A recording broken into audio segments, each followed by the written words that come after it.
Hello friend, स्वागत है आप सभी का इस नए वीडियो में। दोस्तों, इसके पिछले वीडियो में हम लोग समानांतर प्लेट संधारित्र के बारे में पढ़े थे। आज हम लोग इस वीडियो में गोलीय संधारित्र के बारे में पढ़ेंगे, यानी कि स्फेरिकल कैपेसिटर के बारे में। ध्यान रखिए, इस गोलीय संधारित्र को पढ़ने के पहले मैं आपको एक बात याद दिला देना चाहता हूं कि जैसे कि हम लोग समानांतर प्लेट संधारित्र पढ़े थे, उसी पर यह लगभग आधारित आपका गोलीय संधारित्र भी है। उसी के जैसा इसको भी हमें प्रूफ करना है, उसी के जैसा इसमें भी हमें उसका फिगर ड्रॉ करना है, बनावट बतानी है और फॉर्मूला बताना है, और अंतिम में इस पे आधारित हम लोग को न्यूमेरिकल्स पढ़ना है, जैसा कि आप लोग पहले वीडियो में पढ़े थे। तो उसी प्रकार इसमें भी हम लोग पढ़ेंगे। तो आइए वीडियो को शुरू करते हैं।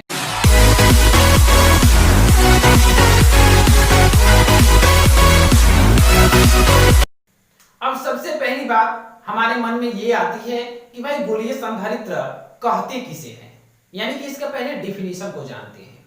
ध्यान रखिए कि गोलीय संधारित्र वैसा संधारित्र होता है जिसमें दो गोलीय सकेंद्रीय रूप से व्यवस्थित होते हैं, यानी कि इसमें दो गोले होंगे और सकेंद्रीय कहने का अर्थ होता है कि एक ही केंद्र पर से स्टार्ट होते हैं, यानी कि एक ही केंद्र पर व्यवस्थित होते हैं।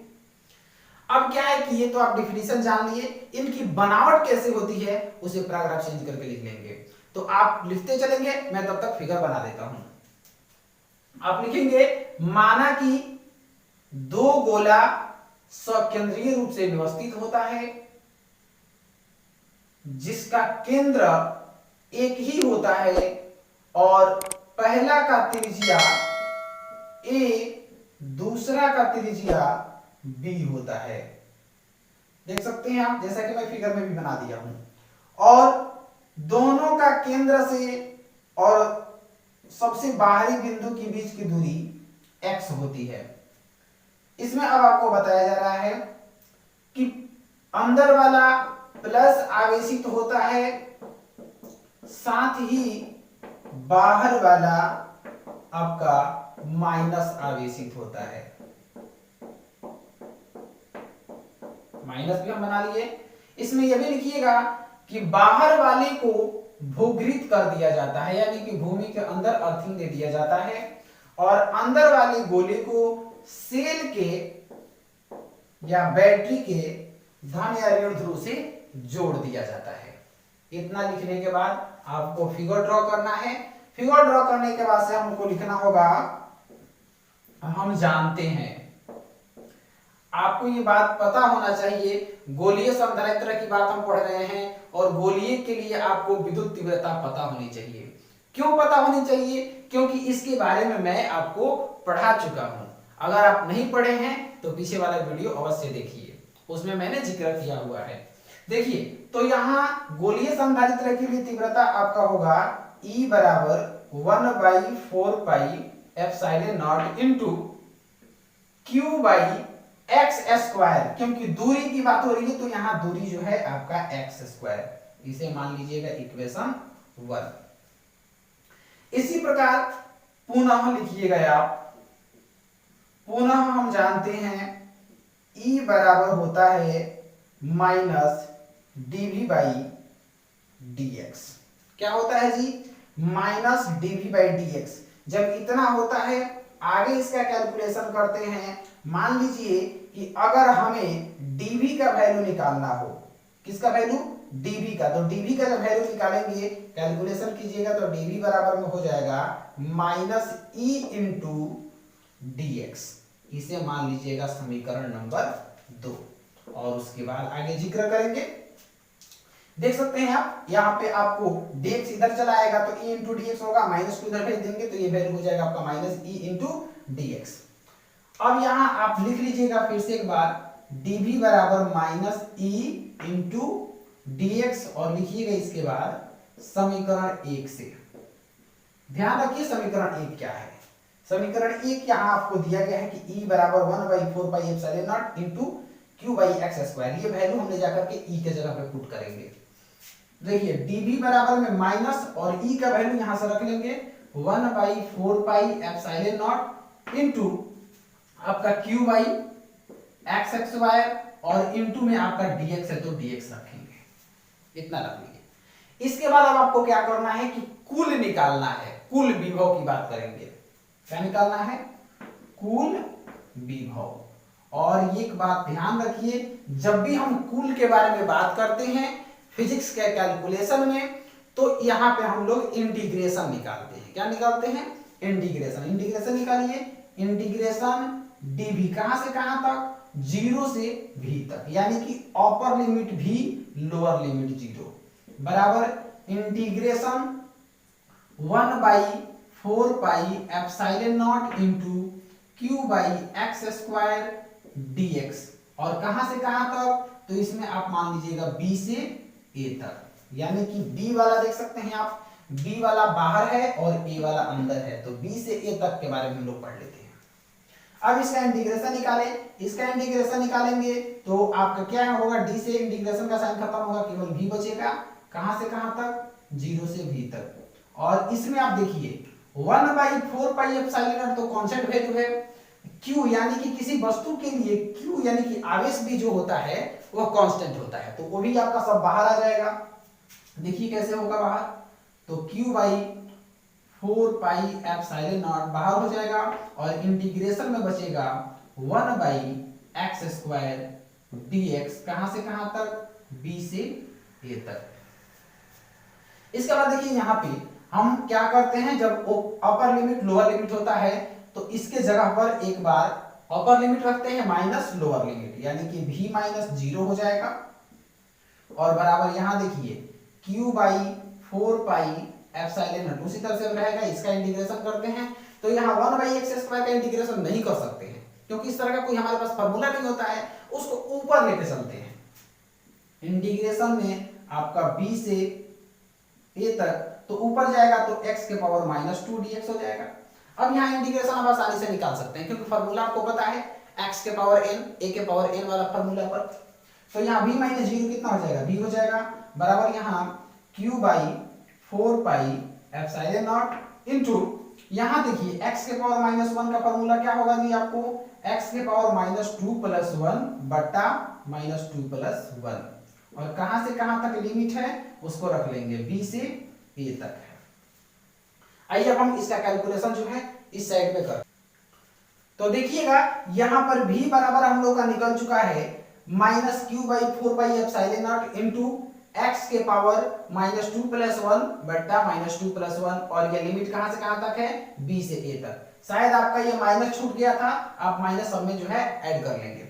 अब देखिए इसके बाद वाले प्रोसेस को हम समझते हैं।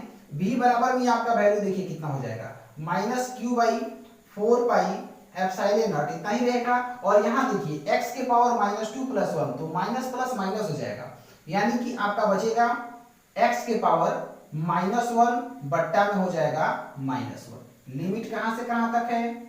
b से a तक है। इस कैलकुलेशन को यहाँ देखिए, v बराबर में आपका वैल्यू उतना ही रख रहे हैं आप लोग, q/4 pi epsilon not into, देखिएगा इंटू के बाद आप यहां समझिए ये माइनस बट्टा में -1 का कोई वैल्यू नहीं होता है, तो केवल आपका हम रख लेते हैं आगे माइनस x के पावर में माइनस जो 1 है अब इस तरह से लिख लेते हैं और उसके बाद से b से a तक। v बराबर में ये माइनस को हम आगे भेज देते हैं यहाँ पे, तो माइनस माइनस ये प्लस हो जाएगा, यानी कि अब आपका माइनस का साइन खत्म हो जाता है। 4 पाई एप्सिलॉन नॉट इंटू यहाँ देखिए x के पावर -1 तो -1 को खत्म कर रहे हैं, तो ये वैल्यू आपका हो जाएगा 1/x और कहां से कहां तक? b से a तक। यानी कि देख सकते हैं ये जो माइनस वैल्यू है, इस माइनस को खत्म करने के लिए हम उसको x को फिर से बट्टा में लेके चले आए। अब देखिए इसके बाद से हम लोग क्या करते हैं कि q/4 पाई एप्सिलॉन नॉट और इंटू यहाँ देखिए हम आपको बताए थे कि एक बार अपर लिमिट रखते हैं उसके बाद लोअर लिमिट रखते हैं और घटा देते हैं, यानी कि यहाँ वैल्यू हो जाएगा 1/a माइनस 1/b और लिमिट समाप्त हो जाएगा। यहाँ देखिए b बराबर q/4 पाई एप्सिलॉन नॉट और इंटू में यहाँ कैलकुलेशन करेंगे तो b a का एलसीएम ले लेंगे तो हो जाएगा ab, यहाँ से a कैंसिल, कितना मिलेगा हम लोगों को? b माइनस a मिल जाएगा। ध्यान रखिए तो हम लोग को मिल चुका है v बराबर q by 4π/0 into b minus a by A B. इसे मान लीजिएगा आप इक्वेशन नंबर 3, यानी कि इक्वेशन हमारे पास 3 निकल चुका है।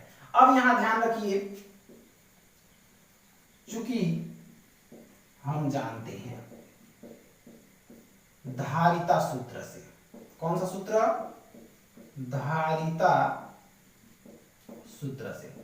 क्या धारिता सूत्र जानते हैं आप लोग? Q बराबर में होता है, सॉरी, धारिता सूत्र होता है C बराबर में Q बाई V। क्या होता है जी? Q by V। तो वैल्यू देख सकते हैं आप यहां। अब आप लिख सकते हैं समीकरण 3 से, देख लीजिएगा C का C बराबर Q, तो Q का हम वैल्यू आप देख सकते हैं रहने देते हैं, Q का Q ही रहने देते हैं, परंतु यहां पे अब नीचे है V। क्या है जी? V। तो देखिएगा V का वैल्यू हमारे पास यहां दिया गया है। कितना दिया गया है? Q बाई 4π/0 इंटू यहां दिया गया है B माइनस A बट्टा में AB। यहां देखिए Q से Q कट जाएगा। क्या हो जाएगा? Q से Q कट जाएगा। अब हम लोग के सामने क्या बच रहा है उसको, यहाँ इतना जगह है, मैं आपको लिख करके दिखा देता हूँ। C बराबर में यहां देखिए अब आपका ये उलट जाएगा, तो कितना बचने वाला है? 4π/0 into A B, 4π/0 into A B बट्टा में b माइनस ए। ये चीज अब आपका निकल करके आया इक्वेशन नंबर, इसे ए मान लीजिएगा, और यही चीज प्रूव हो चुका है। ये चीज अब आपका क्या है जी? तो किसी गोलीय संधारित्र के लिए, यहां आपको देख सकते हैं गोलीय संधारित्र के लिए धारिता का सूत्र हो गया। क्या निकल करके आया? 4π/0 इंटू ए बी बट्टा में b माइनस ए। ये धारिता का सूत्र हो गया गोलीय संधारित्र का। इसमें हमें कुछ कंडीशन भी पढ़ना है, केस भी पढ़ना है। आखिर कौन कौन से केस होते हैं, आइए उसको भी जान लेते हैं, देखेंगे। अभी हम आपको बताया कि इससे संबंधित कुछ केस हम लोग को पढ़ना है। ये केस कौन से हैं? सबसे पहला दिया गया है केस कि यदि दोनों गोलों के बीच के माध्यम की वैद्युतशीलता K हो, तो जब मान लीजिए कि जब दोनों गोला है और दोनों गोला के बीच की जो परावैद्युतशीलता होती है, जिसे हम कांस्टेंट मानते हैं या हवा भरा होता है, उसका वैल्यू कितना हो जी? K हो। जब K हो तो कितना वैल्यू मिलेगा धारिता का? C बराबर, तो अभी हम लोग के सामने निकल करके आया था फॉर्मूला 4π/0 इंटू ए बी बट्टा बी माइनस ए। तो इसमें बस कुछ नहीं करना है, K अगर बोला गया है तो K से मल्टीप्लाई कर देते हैं, बस यही चीज आपका हो जाएगा फर्स्ट केस के लिए। दूसरे केस को समझिए, बताया जाए कि जब आंतरिक सतह को भूध्रुवित किया जाता है। अभी हम लोग फिगर बनाए थे तो उसमें बाहरी को भूध्रुवित किए थे, इसमें आंतरिक को करेंगे। कैसे? देख लीजिए एक बार, फिगर भी समझ लीजिए। यहां मान लीजिए कि दो हमारे पास हो गया ध्रुव, यानी कि एक ध्रुव और दो आपका गोला। अंदर वाले को पता है कि इस पे प्लस होता है और आपका बाहर वाले का माइनस होता है, ये आपको पता चल चुका है। अब बाहर वाले को हम क्या कर रहे हैं कि सेल से जोड़ रहे हैं, और अंदर वाले को क्या कर रहे हैं जी कि भूध्रुवित कर रहे हैं। जब अंदर वाले को भूध्रुवित करते हैं, बाहर वाले को सेल से जोड़ते हैं, तो धारिता में कुछ परिवर्तन हो जाता है। कितना परिवर्तन होता है? तो C बराबर में आपका वैल्यू मिलता है 4π/0 इंटू बी स्क्वायर बट्टा बी माइनस ए। अब ये चीज कहां से आता है? ये चीज अगर किसी को पूछना है, ऐसे तो हम लोग के एग्जाम में ये चीज पूछा नहीं जाता है, फिर भी अगर किसी को जानना है कि C बराबर ये वैल्यू आप बी स्क्वायर बट्टा बी माइनस ए कहां से लिख दिए, तो मैं आपको समझा देता हूं, उसे आप कैलकुलेशन कर सकते हैं। कैलकुलेशन अगर नहीं आता है तो आप इस वीडियो में कमेंट कर सकते हैं, मैं आपको पर्सनल बताने की कोशिश करूंगा।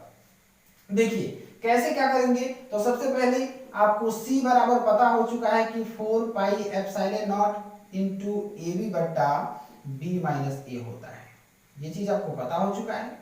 दूसरी बात कि ये चीज कंडीशन आपको पता चल चुका है, लेकिन जब यहां ध्रुवित किया जाता है तो एक बार और C बराबर हमारे पास फॉर्मूला मिलता है 4π/0 इंटू बी। क्यों? क्योंकि B को हम आपको यहाँ पे पहला जो था आपको अंदर वाले को हम भूध्रुवित किए हैं और B यहाँ बाहर है, तो इससे अब क्या करते हैं कि इन दोनों सी को जोड़ते हैं तो कुल धारिता निकालने के लिए। कुल धारिता निकालिएगा इनके सी बराबर में C1 प्लस C2, यानी कि इसको 1 समझ लीजिएगा, इसको 2 समझ लीजिएगा, और इस वैल्यू को और इस वैल्यू को बट्टा का जोड़ निकालिएगा तो आपको इतना वैल्यू प्राप्त हो जाएगा। आशा करता हूं कि ये बात आपको स्पष्ट समझ में आ गई होगी और आप इसे निकाल लेंगे। हम चलते हैं इसके बाद जो सबसे हम लोग को जानना चाहिए, जो जरूरी है, ये जरूरी है कि हम लोग इससे संबंधित एक न्यूमेरिकल्स जान लें, कैसे न्यूमेरिकल्स बनाया जाता है।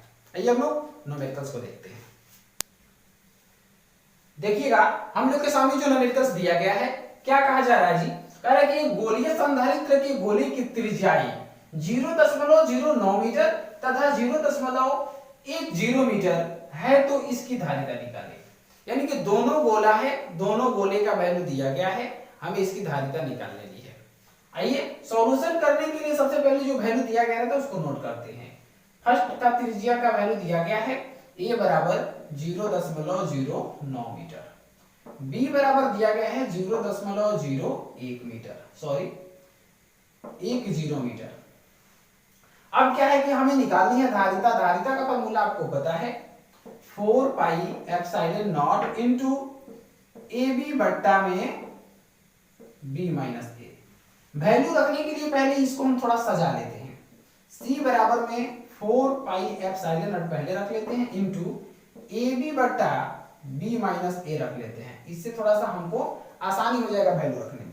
देखिए c बराबर, इसका वैल्यू तो आपको पता है, हम हमेशा बताते आए हैं 1 बाई, यानी कि 1 बट्टा 9 गुणे 10 के पावर 9, और यहाँ पे आपका देख सकते हैं वैल्यू रखिए, a का वैल्यू दिया गया है 0.09 गुणे b का वैल्यू 0.10 बट्टा b का वैल्यू कितना है जी 0.10 माइनस 0.09। अब इसका कैलकुलेशन कीजिए। c बराबर ये वैल्यू जितना है उतना भी रहने दीजिए, 1 बट्टा में 9 into 10 to the power 9 into, इसको जब गुणा कीजिएगा 0.09 गुणे 0.10 में वैल्यू निकल करके आएगा 0.009। इसके बाद गुणा कर लीजिएगा आप साइड में, और यहाँ देखिए इसको जब हम घटाते हैं तो वैल्यू मिलता है 0.01। आगे बढ़ते हैं हम लोग, इस सवाल को सॉल्व करें, पूरा करें। ये वैल्यू अभी उतना ही लिख ले रहे हैं हम लोग। c बराबर में 1 बट्टा में 9 गुणे 10 के पावर 9, और आपको पता है दशमलव के बाद अगर हम कितना हो जीरो रखते हैं अंक के बाद, उसमें मान में कोई ज्यादातर परिवर्तन नहीं होता है, इसलिए आसान बनाने के लिए हम इसमें कुछ चेंजिंग कर रहे हैं। देखिए यहाँ दिया गया है 0.009, ये जो दिया गया है ऊपर वाला लिख लीजिए। यहाँ क्या करते हैं कि एक जीरो बैठा लेते हैं, 0.01 और 0। आप नहीं भी कर सकते हैं, नहीं भी जीरो बैठा सकते हैं, डायरेक्ट भाग भी दे दीजिएगा, कोई दिक्कत नहीं है। c बराबर में ये वैल्यू मिल गया 1 बट्टा में 9 गुणे 10 के पावर 9, और यहाँ देखिए दशमलव बराबर बराबर संख्या में आ गया 3 अंक के बाद, तो आप यहाँ चेंजिंग कर सकते हैं, यानी कि अब यहाँ पे 9 बट्टा 10 आपको मिल जाएगा, भाग दीजिएगा तो इतना मिल जाएगा। अब यहाँ देखिए 9 से 9 कटा दीजिए, c बराबर में यहाँ मिल गया आपको ऊपर 1 और नीचे मिल गया यहाँ पे 10 के पावर 9 गुणे 10 के पावर 1, यहाँ कुछ नहीं है तो पावर में 1 है। c बराबर में यहाँ आप देख सकते हैं 1 बट्टा में 10 के पावर, अब क्या लिख सकते हैं हम लोग 10 लिख सकते हैं, और इसको ऊपर लेके चल चलिए तो c बराबर में हो जाएगा 10 के पावर -10। और आपको पता है कि धारिता का मात्रक क्या होता है जी, फैराडे, तो रख लीजिएगा फैराडे। यानी कि हमारे पास जो गोलीय चालक दिए गए थे, गोलीय संधारित्र दिए गए थे, उनका हम लोग धारिता निकाल लिए। इसी प्रकार से आप हर तरह का न्यूमेरिकल्स जो है धारिता पर आधारित जो है आप बना सकते हैं। आशा करता हूं कि ये पूरा का पूरा वीडियो आपको अच्छे से समझ में आया होगा। कैसा लगा आपको वीडियो कमेंट सेक्शन में जरूर आप कमेंट करके बताएं, और आपकी पढ़ाई कैसे चल रही है उसको भी आप अवश्य जिक्र करें। मुझे पूरा विश्वास है कि आप अच्छे से पढ़ रहे होंगे। हम लोग मिलते हैं इसके बाद एक नए टॉपिक के साथ नए वीडियो में, तब तक के लिए धन्यवाद।